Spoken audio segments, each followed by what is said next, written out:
Good evening and welcome. Tonight, Presidential Task Force on COVID-19 says operations at the Kano testing center temporarily shut after staff tested positive for the disease and dismisses rumors of a lockdown across the country. Governor Ganduje debunks reports of spike in deaths in Kano, insists that the state has recorded only one death from COVID-19. Kaduna State Governor Nasir El-Rufai tests negative for COVID-19 after over 3 weeks of treatment to enforce compulsory wearing of masks in the state. And South Africa to deploy more than 70,000 extra troops to enforce lockdown to stop the spread of coronavirus in the country. Plus business, news from Abuja, the FCT, and later news from our studios in London. On business news tonight, federal, state and local governments get 780.92 billion naira allocation for the month of March.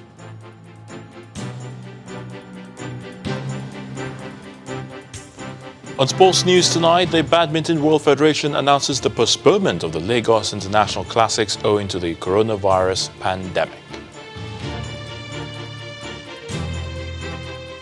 And from Abuja, National Judicial Council holds teleconference on case management in compliance with the Presidential Task Force Directive on social distancing.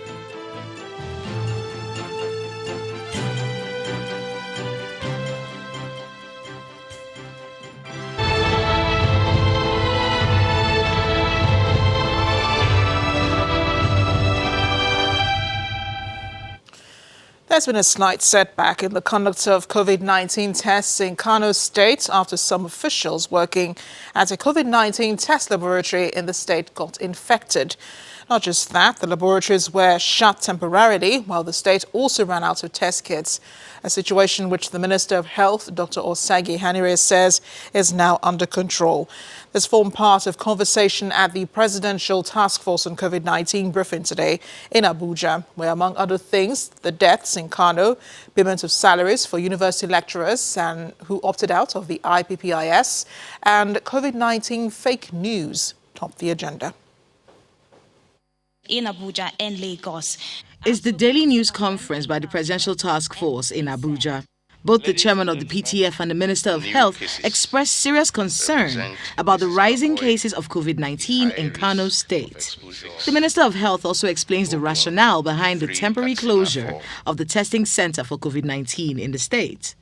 As for the testing in Kano, there was a report that they had reduced availability of reagents and they were supplied that. But in addition to that, there was a temporary halt in activities because some of the workers in a laboratory got infected and the laboratory had to be shut down for decontamination. That was just temporary. But with regard to supplies with reagents, they have been replenished. They have the PPE, they have reagents now, and they are working. Away from the situation in Kano State, the PTF is also concerned about the negative effect of fake news on the fight against COVID-19, just as the national coordinator of the task force clarifies their position on the lockdown. I must reiterate that the task force has not released any official statement on a complete lockdown. I refer to the SGF's speech yesterday on submitting formal findings to Mr. President. This is yet to happen. I request that the public and the media exercise caution in circulating or publishing unverified news. To be very clear, all formal statements on the emergency response are made through this daily press conference or through official press statements. I want to assure you that the security agencies are working around the clock to apprehend and unveil those who are behind this spate of fake news. Clearly, it's no use appealing to them. We'll stop appealing to them. And I can assure you that very soon, they'll be unmasked and they'll be paraded. The Secretary to the Government of the Federation also informs the gathering about President Buhari's directives on the withheld salaries of lecturers. I am pleased to inform you that as a show of magnanimity and concern for all categories of employees, Mr. President has approved the immediate payment of the withheld February and March 2020 salaries of lecturers not registered on the IPPIS platform. The coronavirus pandemic has spread to 25 states in Nigeria, with over 780 confirmed cases, resulting in 25 deaths. The good news, however, is that over 190 patients have also been treated and discharged from the hospital. Meanwhile, the situation in Kano is still a serious concern for everyone, especially with the reports of mass deaths in the state. But Governor Abdullahi Ganduje is insisting that the story is not entirely true and that the deaths recorded in Kano State are not as a result of COVID-19. He explains that the federal health officials are currently investigating the situation.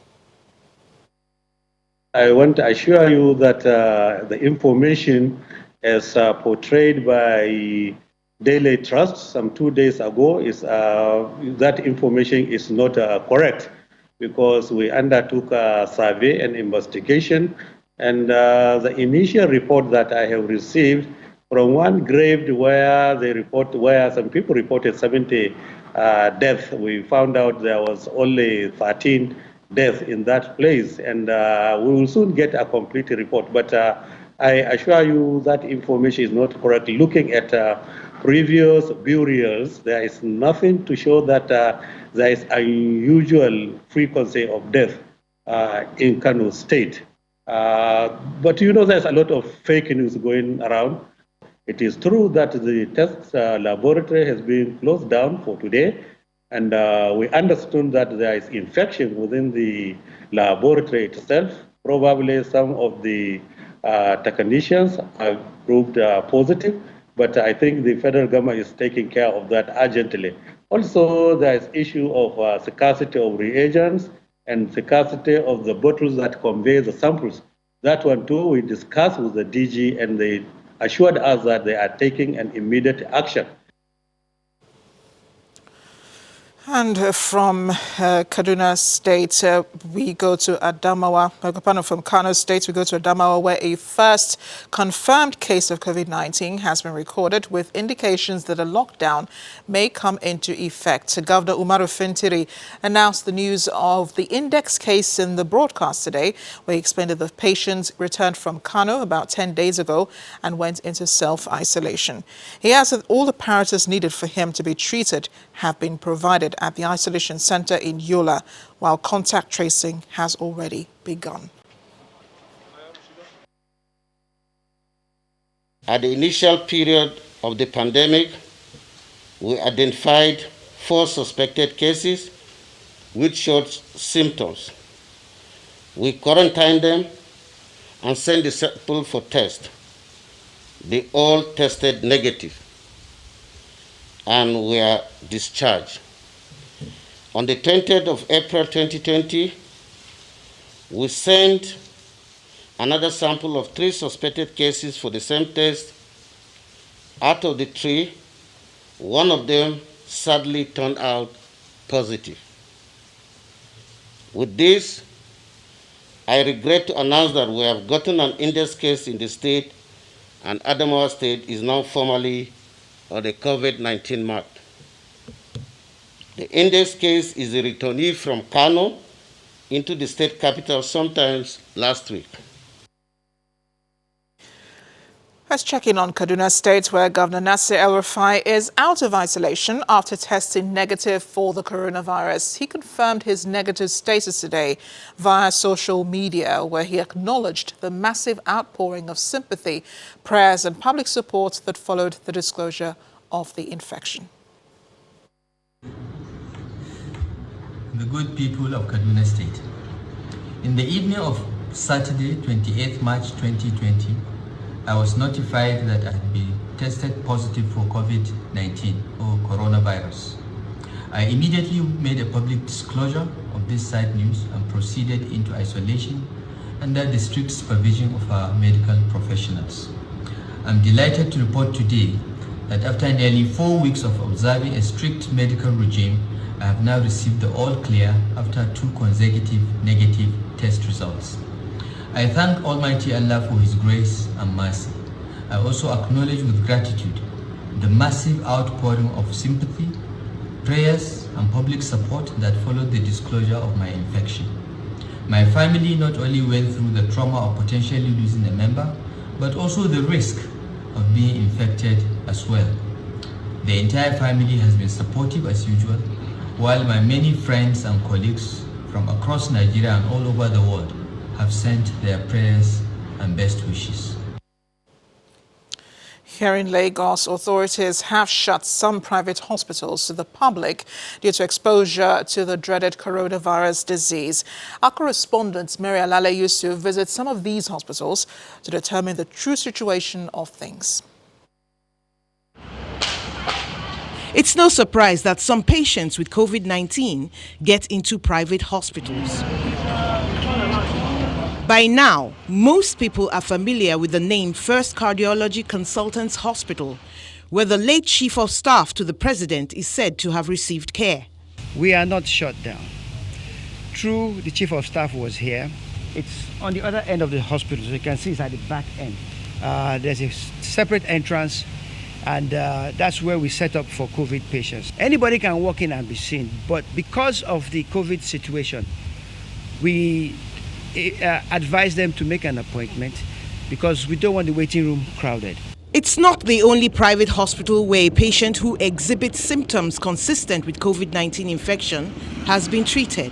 The truth is this, in a couple of weeks, every hospital is going to have. I think our own surge is just beginning. So asking hospitals to shut down just because they're treating COVID patients, then what happens? Another COVID patient comes, you can't open up again? No. St. Nicholas Hospitals had issued a statement announcing the shutdown of its Lagos branch due to exposure to COVID-19. The clinical director of the hospitals confirms it was exposed. The contacts of the patients were traced by the NCDC, who I must confess have been doing a fantastic job. And the doctor who was exposed was contacted and asked to go and self-isolate. Subsequent to that, some tests were done from others who had been exposed to this patient, and it turned out that one of our staff also turned out positive. The reception is certainly not as busy as it used to be. Even the chairs, spaced out as they are empty. Pending when we can decontaminate the hospital, which incidentally has been done, pending when we can screen all potential other contacts, which we've also started doing. It probably might be best for the safety of our staff and our clients that we stop seeing new patients. Our next stops are the Premier Specialist Medical Center at Victoria Island, Vedic Life Care at Lekki, and Palan Memorial at Ikeja. Behind me is the Premier Specialist Medical Center, where security agents tell us there is no nurse and no doctor to attend to us. In fact, a couple has just been turned away because they cannot be attended to. The security agents say that the hospital has been shut down for 2 weeks due to COVID-19 exposure. The presence of Lagos State health officials busy with decontamination at the Vedic Life Care premises tells a story of exposure to COVID-19. After several tries, a workman in Palan Memorial informs us the place is closed for renovation until further notice. Government may need to fast-track its accreditation of private hospitals to help tackle the growing number of confirmed COVID-19 cases in the country. These closures throw up the questions: are private hospitals equipped with facilities and manpower to deal with COVID-19? How soon will more private facilities be accredited to handle the disease? And will they be ready for the coming numbers? Meanwhile, anyone with fever, trouble breathing, or any other symptoms consistent with COVID-19 is asked to call the COVID-19 hotlines for help. Mary Alale Yusuf, Channels Television News. In part 2 after the break, we'll examine the lockdown in Lagos and Ogun states and its fallout on security. We'll be joined by the Deputy Inspector General of Police in charge of the Southwest, Mr. Babatunde Ogunyowo. Stay with us.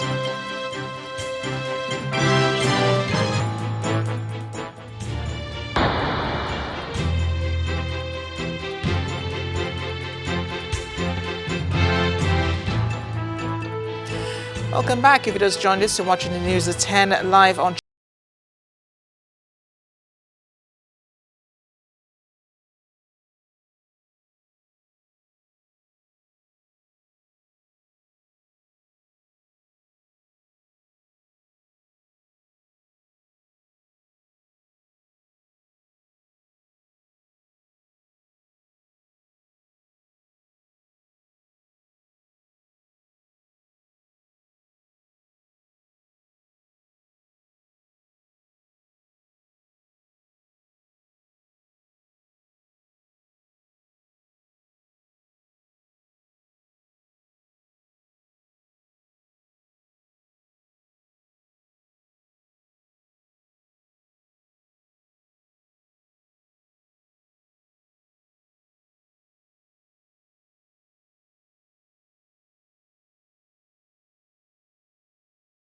and that's why the state government is increasing the number of facilities available for those who have tested positive to the virus. The latest addition is a 70-bed isolation and treatment center located within the premises of Landmark Exhibition Center in Etiosa local government area of the state. It has a dedicated 10-bed intensive care isolation unit, 4 ventilators, monitors, respirators, mobile X-ray, ultrasound and oxygen facilities. Governor Sanwo-Olu explains that the birth of the facilities signifies a working and fruitful collaboration between the public and private sector. Meanwhile, the state government has also launched Eco Telemed as part of efforts to protect residents and reduce their risk of contracting COVID-19. The initiative was announced by the General Manager, Lagos State Health Management Agency, Dr. Emanuela Zamba, at its launch in Lagos. She says effective from today, residents will have access to highly trained and experienced medical doctors for non-emergency primary care consultation via voice or video call from the comfort of their homes. The lockdown order in Lagos State, Nigeria's commercial hub, has come with some complications as residents in the city now keep vigil over the fear of a robbery gang called the 1 Million Boys. A fear of the violent gang grips many people in many parts of the neighborhoods, especially in communities bordering Ogun State. In this report, our correspondent, Sean Kimbaloye, tells us about the events at night and the stories of those who have come face to face with the 1 Million Boys.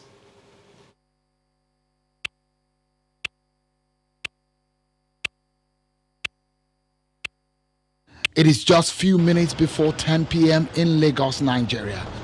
As you enter through Baga, the entrance into Lagos State, this is what hits you as you negotiate into the inner streets. Tension in areas around the border communities of Lagos and Ogun State is palpable. Flames burning at every street junction, a feeling something sinister is in the air. Thick darkness covers the whole place. Lack of power supply adds to the horror of the night. Here, the bonfire is being prepared. The blockade to the street speaks volume. As we move further down the road, these residents mount roadblocks. They look battle ready.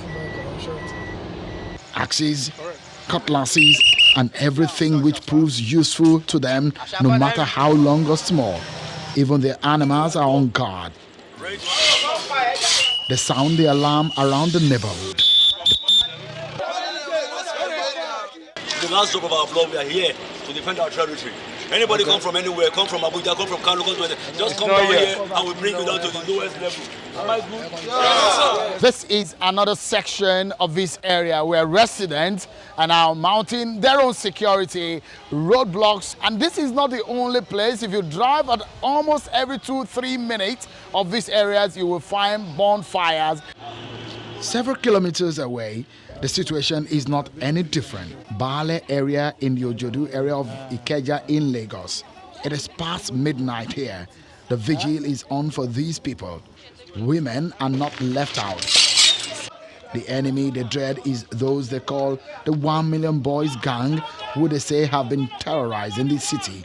They show me the note they claim the gang sent to them, which simply says they should be prepared for a robbery visitation.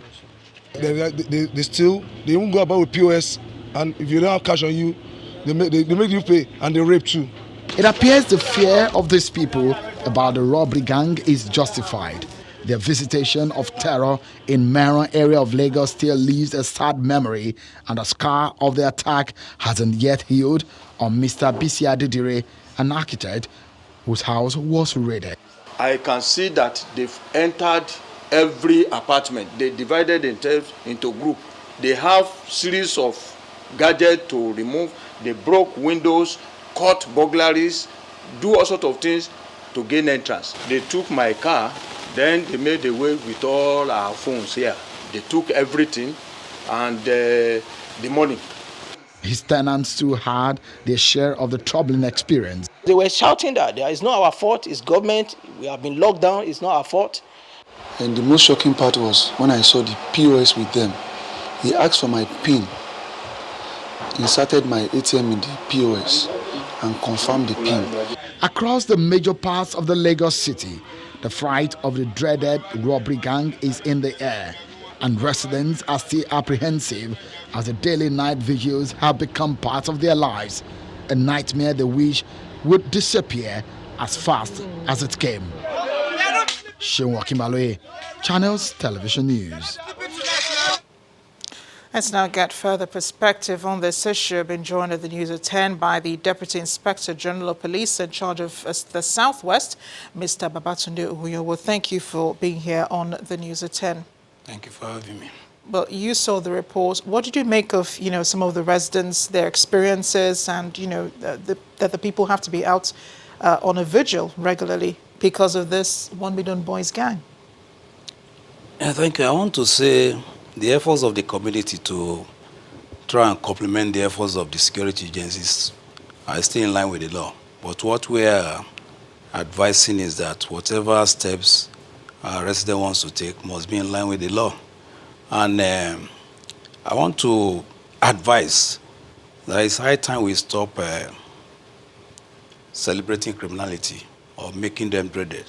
The so-called 1 million boys, which nobody has been able to tell us where they come from or how many are they in the group, to us are just the ordinary miscreants that are branding themselves as 1 million girls to create fear in the mind of citizens. But you cannot deny the stories in that report of people being robbed and people saying that, they're even coming with POS machines to rob people of, their monies, even in their accounts, and some women are being raped. Exactly what I'm saying. Stealing, burglary, they are just part of everyday life. So to brand some groups of burglars or thieves as 1 million gangs is just to more or less create fear. You don't believe they exist? Is that what you're saying? Well, saying? I don't believe they exist. I believe they are just part of the normal miscreants that we know in the society, thugs, or maybe touts and the rest. So how do you then plan to reverse the situation? Because people are still, residents of many areas in Lagos are still holding vigil, protecting their streets, protecting their property, and they're saying that the police is hardly ever around in these areas. Well, I stand to be challenged. I don't believe that story because ever since I arrived from Abuja, I'm not sure I've been able to sleep.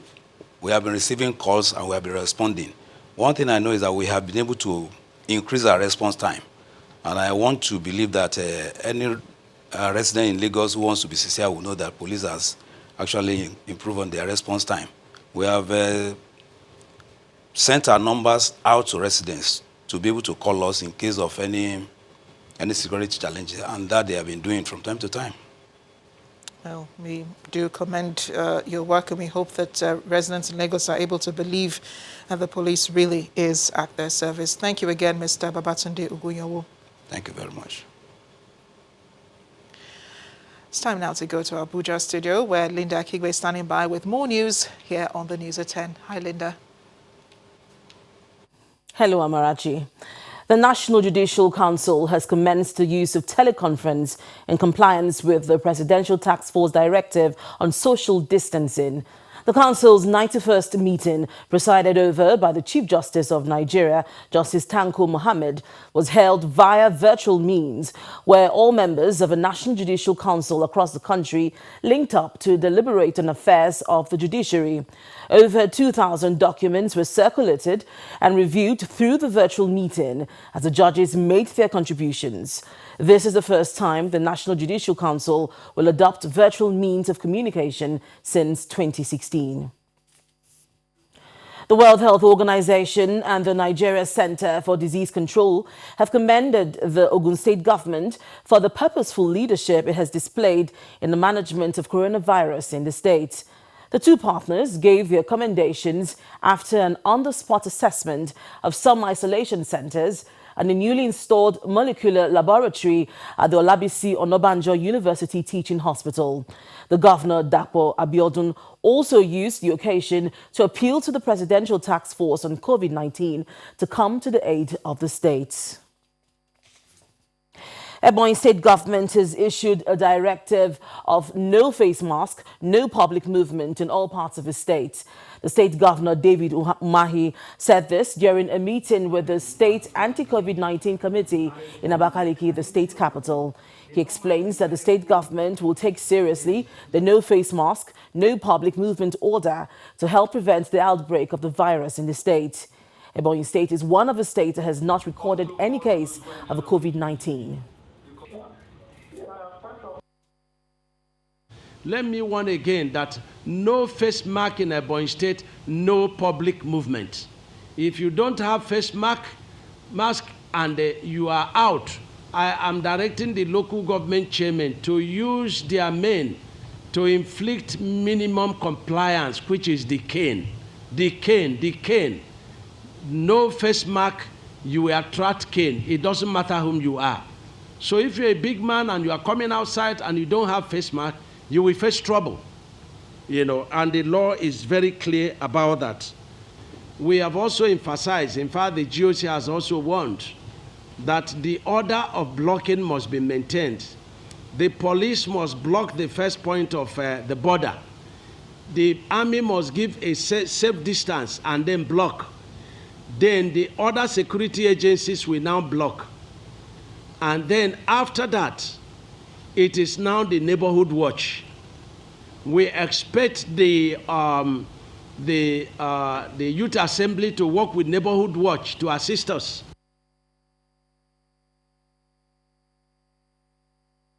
When the News at 10 returns, we have more updates on COVID-19.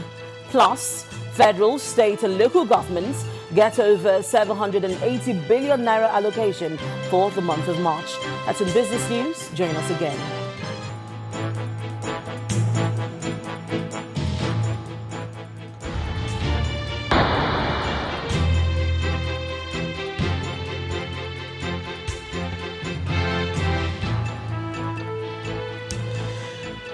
Welcome back to the News at 10. Governor Willie Obiano has announced the compulsory wearing of face masks by everyone in Anambra State. The governor says defaulters will be arrested by security agencies. Meanwhile, the status of the COVID-19 index case has been declared negative following the second post-treatment test. The governor has directed the State Commissioner for Health to discharge him from the Protective Care Center in Onitsha. The first post-treatment test of the COVID index case in Anambra State had returned negative. Today, I'm delighted to tell you that the second test on our index case has also returned negative. Following the NCDC protocol on COVID-19, therefore, I have asked the Commissioner for Health to discharge the index case. Everybody, without exception, everybody that wants to be on the street of Anambra State must wear a face mask. If they don't wear a face mask, they will be arrested. Now the news, the Nigerian Diaspora Commission, NIDCOM, has, on behalf of Nigerian missions in Tanzania, reacted to media reports on the plight of Nigerian prisoners in that country. In a statement by its spokesperson, NIDCOM says the Nigerian mission had been working on the repatriation of Nigerian prisoners from before the advent of COVID-19 pandemic, as 60 of the 73 of them have been granted reprieve by Tanzanian authorities. NIDCOM says the sum of 330,000 Tanzanian shillings has been paid as court fees for each of the 73 Nigerian prisoners, while the mission also ensured that they were all represented in court. Meanwhile, the chairman, Mrs. Abike Dabirerewa, has also been reacting to the media report of a Lebanese who allegedly advertised a Nigerian woman for sale. According to her, the passport, which the victim acquired in May 2018, indicated that she hails from Ibadan, Oyo State, and an all-out search for the young Nigerian girl is ongoing in Lebanon. She adds that the actions of the Lebanese, identified as Mr. Wael Jero, is in contravention of Lebanese laws and against the principles of human rights, while adding that a legal action will be constituted against him for human trafficking before the competent judicial authority. Mr. Jero had placed a $1,000 price tag on the Nigerian lady identified as Busari Peace Ufoma in a closed group on Facebook and tagged his post, "Buy and Sell in Lebanon." CACOVID, a private sector-driven initiative against coronavirus, has ordered for 250,000 test kits and 250,000 test cartridges in support of the fight against the coronavirus pandemic. The group is a brainchild of the president of Dangote Group, Aliko Dangote, and the group managing director of Access Bank, Herbert Wigwe, which has now expanded to include more than 50 corporate entities. In addition to the test kits, CACOVID has built seven isolation centers and distributed food across states of the Federation. In just weeks, the increasing number of persons infected with the coronavirus in Nigeria has become somewhat worrisome. The pandemic and its consequent socio-economic impact has got Nigeria private sector thinking, and they've come up with an initiative, CACOVID, Coalition Against COVID-19, led by Aliko Dangote and Herbert Wigwe.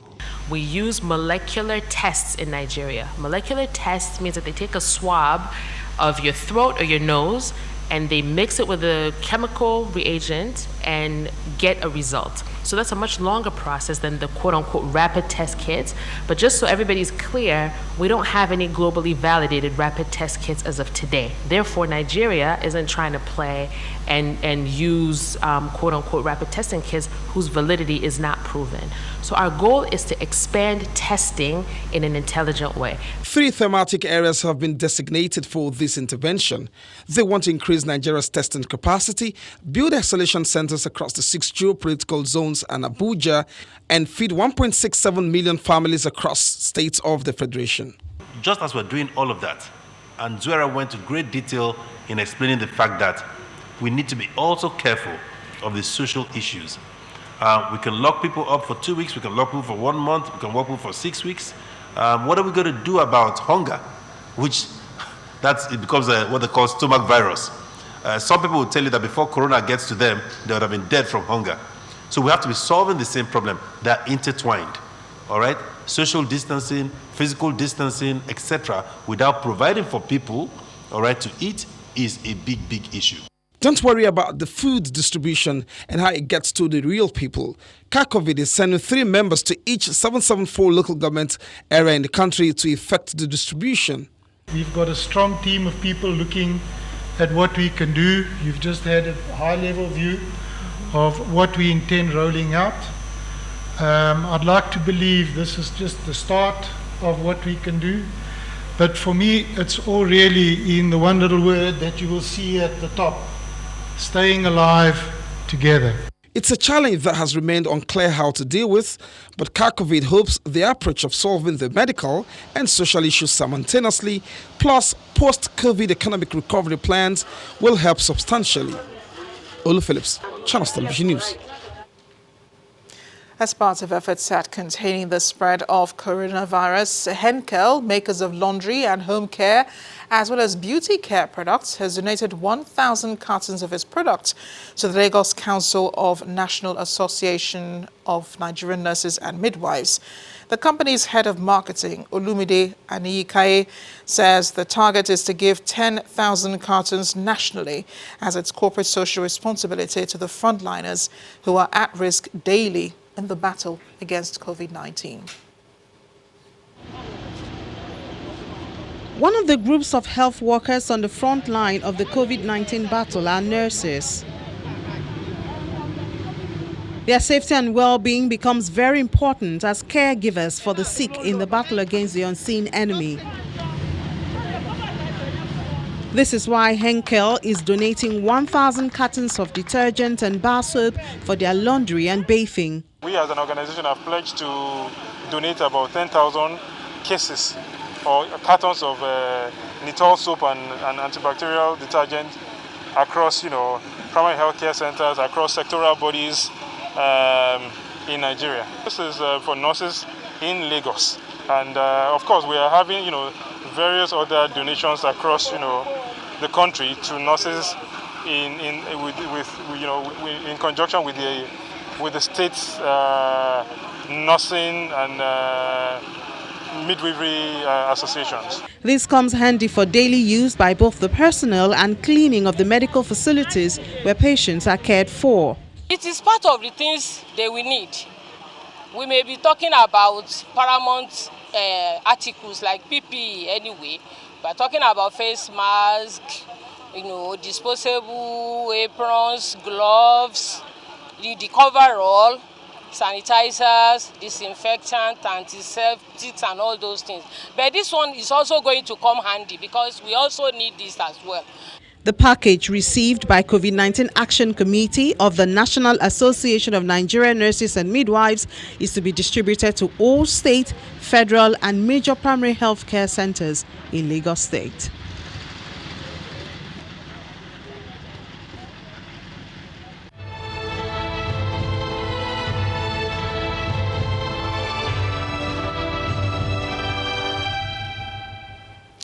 Let's get the day's major business stories. Here's BC Adebayo.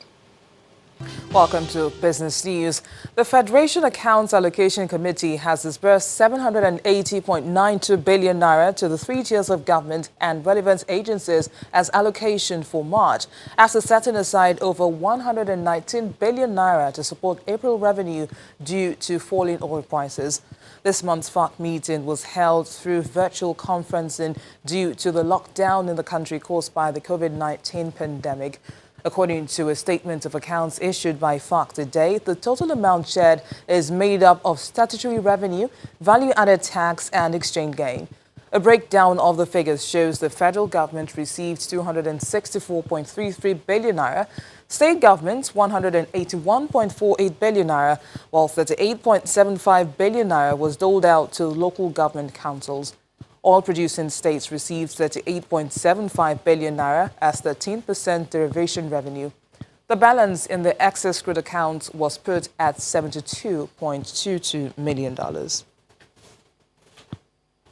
Meanwhile, the chairman of the Forum of Commissioners of Finance, Mr. David Olofu, says due to the realities facing the global economy because of COVID-19 and falling oil prices, the Benue State government will cut overhead costs and review its capital expenditure. Mr. Olofu told Channels Television in an exclusive interview today after the virtual FAC meeting that there is a need to adjust to the realities as the statutory allocation for the month of March dropped by 356 billion naira from the projected 834 billion naira. The economy is, to a large extent, the performance is determined by the activity within the system. So if you have a system that is at standstill, then that means you expect that the performance of the economy will be very low. So going forward, we expect this to begin to manifest as we move forward to May and June.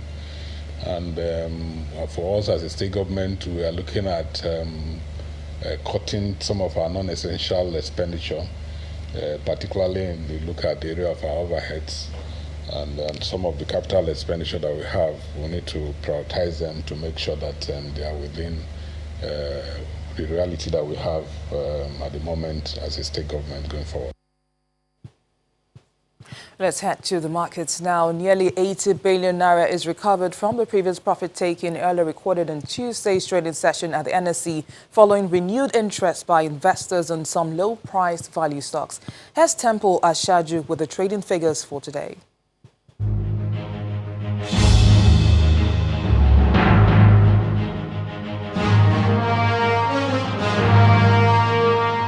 Thank you for joining us on the Stock Market Report. The markets made a U-turn from its bearish performance of yesterday to leap by some 66 basis points as investors continue to digest the implications of the crash in oil price that was reported on Monday. Activity level was mild at 186.22 million units for 1.85 billion naira, and of course recorded in 3,446 deals with some 30.9 million units of Zenith Bank as the lead contributor. Our investors intensified interest in the banking stocks and the insurance space, but with less interest in the consumer goods segment. NEM Insurance led 18 other gainers for the day, while Skyway Aviation dipped the most ahead of 3 other stocks. And that's your stock market report. I'm Temple Ashaju.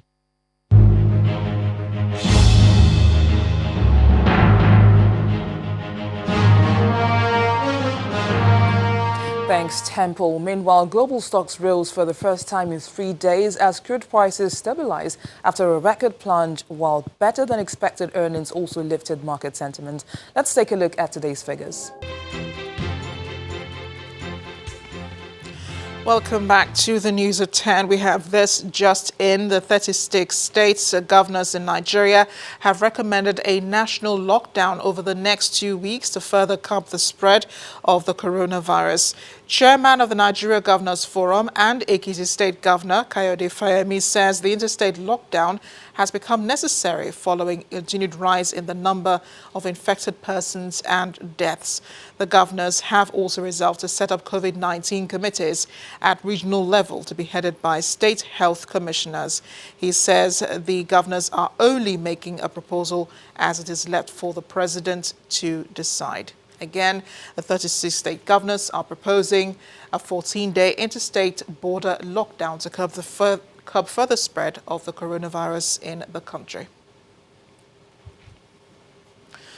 Meanwhile, the kidnapped Edo State Commissioner for Science and Technology, Mr. Emmanuel Agbale, has been freed from his abductors. Mr. Agbale was kidnapped on Friday, April 17th, around the ever-busy Benin-Auchi Road on his way to Ekpoma in the state. The State Commissioner for Police, Mr. Lawan Jimeta, who confirmed the release, says the police orderly attached to the commissioner was killed during the abduction while his driver escaped. South Africa's President Cyril Ramaphosa says he's deploying more than 70,000 extra troops across the country to help enforce a lockdown aimed at stopping the spread of the coronavirus. The lockdown is said to be the most stringent in the world already, but security forces have been struggling to enforce them. Here's Simon Pusey with more international news in Around the World in 5. And the main news again. State governors today proposed to the federal government a 14-day interstate border lockdown to curb the further spread of COVID-19.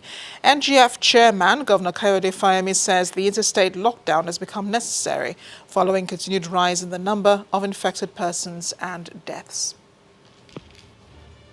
That's it on the news at 10 tonight. Thanks for watching. I am Amarachi Ubani. Good night and stay safe.